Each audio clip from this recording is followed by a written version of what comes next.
വിനോദം മാത്രമാണ്. അവർ നിന്നെ മനസ്സിലാക്കാൻ വരുന്നില്ല, അവർ നിന്നെ താഴ്ത്താൻ വരുന്നു. അതുകൊണ്ട് നിന്റെ സൈലൻസിലേക്ക് നിന്റെ വാല്യൂ ഉണ്ട്. രണ്ടാമത്തെ കാര്യമാണ് നിന്റെ അതിരുകൾ സജ്ജമാക്കുക.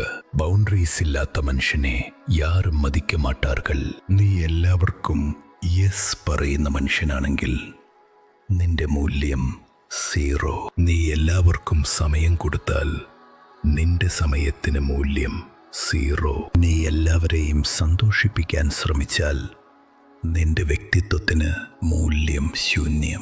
നിന്നെ ആദരിക്കണമെങ്കിൽ നിന്റെ ആദരം ആദ്യം വേണം. നിന്റെ സമയം, നിന്റെ മനസ്സ്, നിന്റെ ഊർജം ആർക്കും ഫ്രീ ആയി കൊടുക്കരുത്. മൂന്നാം കാര്യമാണ് നിന്റെ സൈലൻസിനെ ആയുധമായി ഉപയോഗിക്കൂ. നീ റിയാക്ട് ചെയ്യുന്നത് അവർക്ക് വിജയം.